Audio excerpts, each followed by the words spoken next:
नमस्कार. आजच्या व्हिडिओमध्ये मी तुम्हाला महाशिवरात्री नेमकी कधी आहे, पूजा कशी करावी, कोणता मंत्र म्हणावा, महत्त्व, महाशिवरात्रीचा उपवास कसा करावा, अशी संपूर्ण माहिती सांगणार आहे. पण त्याआधी तुम्ही चॅनलवरती नवीन असाल तर चॅनलला लाईक करा आणि सबस्क्राईब देखील करा.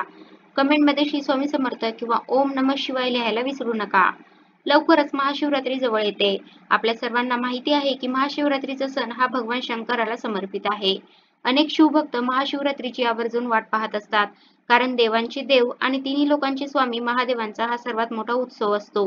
या दिवशी आपण जर शंकराची अगदी मनोभावे पूजा आराधना केली तर भगवान शंकर आपल्यावरती प्रसन्न होतात आणि आपल्या सर्व मनोकामना पूर्ण होतात असे मानले जाते.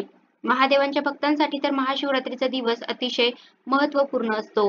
दरवर्षी माघ महिन्याच्या कृष्ण पक्षाच्या चतुर्दशी तिथीला महाशिवरात्री साजरी केली जाते. तर यावर्षी बुधवार दिनांक 26 फेब्रुवारी 2025 रोजी महाशिवरात्री साजरी केली जाणार आहे. महाशिवरात्रीच्या दिवशी निश्चित कालामध्ये केलेल्या पूजेचे विशेष महत्त्व असते. तर ही पूजा करण्यासाठीचा शुभ मुहूर्त म्हणजे निश्चित काल हा 27 फेब्रुवारीला मध्यरात्री 12:27 पासून ते मध्यरात्री 1:16 असणार आहे. म्हणजे थोडक्यात 26 फेब्रुवारीला रात्री 12 नंतर 27 तारीख लागते. त्यामुळे 12:27 पासून ते 1:15 वाजेपर्यंत निश्चित काल आहे. तर महाशिवरात्रीच्या दिवशी ब्रह्ममुहूर्तावर लवकर उठून आपल्याला स्वच्छ स्नान करायचं आहे. शक्य असेल तर तुम्ही पाण्यामध्ये थोडंसं गंगाजल मिसळून स्नान करा. स्वच्छ स्नान केल्यानंतर शक्य असेल तर पांढरी शुभ्र वस्त्र परिधान करा. कारण महादेवांना पांढरा रंग अतिशय प्रिय आहे. व्रताचा संकल्प करा. या दिवशी अनेक भक्त महाशिवरात्रीचा उपवास अगदी भक्तिभावाने करतात. शक्य असेल तर महादेवाच्या मंदिरात जाऊन महादेवांचं दर्शन घ्या. त्यांना बेलपत्र, पांढरी फुले, भस्म अर्पण करा. त्यासोबतच आपल्या घरी जर शिवलिंग असेल तर सकाळी आणि संध्याकाळी शंकर भगवान आणि माता पार्वतीची अगदी मनोभावे पूजा करा. जर शक्य झालं तर महाशिवरात्रीच्या दिवशी शिवलिंगावरती बेलपत्र नक्की अर्पण करा. बेलपत्र अर्पण करणं खूप शुभ मानलं जातं. या दिवशी मंदिरामध्ये विशेष पूजेचे कार्यक्रमाचे आयोजन केले जाते.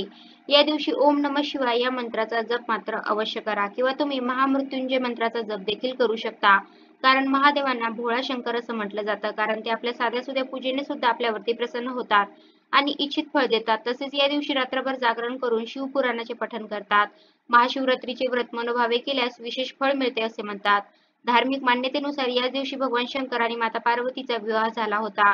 त्यामुळे महाशिवरात्रीला काशी आणि देशभरातील विविध ठिकाणी मनोभावे शिव-पार्वतीची पालखी काढण्यात येते.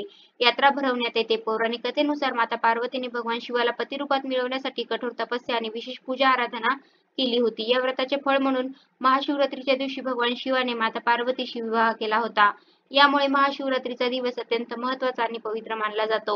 महाशिवरात्रीला शिवलिंगाची विशेष पूजा केली जाते. पंचगव्य म्हणजे गायीचे दूध, तूप, शेण, गोमूत्र आणि दही या सर्वांचा अभिषेक शिवलिंगावर केला जातो. त्यानंतर दूध, दही, तूप तसेच मध आणि साखर यांचे पंचामृत करून या पंचामृताचा लेप शिवलिंगाला लावला जातो. या व्यतिरिक्त धोत्र आणि बेलाची पाने, पांढरी फुले वाहून सुद्धा शिवलिंगाची पूजा केली जाते. महाशिवरात्रीच्या दिवशी भगवान शिव आणि माता पार्वतीची पूजा केल्याने वैवाहिक जीवनामध्ये आनंद आणि समृद्धी येते. त्यासोबतच अविवाहित मुलींना इच्छित आणि योग्य जीवनसाथी मिळतो. तर हे महाशिवरात्रीचे व्रत कसे करावे? अनेक शिवभक्त हे व्रत श्रद्धेने आणि भक्तिभावाने करतात. महाशिवरात्रीचा उपवास हा सकाळी करायचा असतो आणि दुसऱ्या दिवशी सकाळी सोडायचा असतो. काही भक्त हा उपवास फक्त दूध आणि फळे घेऊन करतात. तर काही जण फलाहार देखील करतात. तसेच या दिवशी महादेवाला विविध प्रकारच्या पदार्थांचा नैवेद्य देखील दाखवला जातो. जसे की खीर, पंचामृत, दूध आणि दुधापासून बनवलेले पदार्थ यांचा नैवेद्य दाखवला जातो.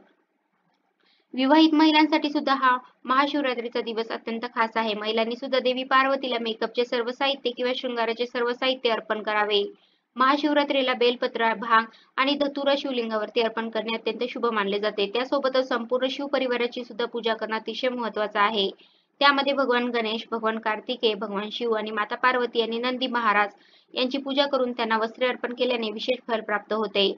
महाशिवरात्रीला पूजा करताना ओम नमः शिवाय हा साधा सोपा मंत्र म्हणा किंवा तुम्ही महामृत्युंजय मंत्र ओम त्र्यंबके यजामहे सुगंधी पुष्टिवर्धनम उर्वारुकमिव बद्धान मूर्तिक्षय यमामृता या मंत्राचा जप देखील करू शकता.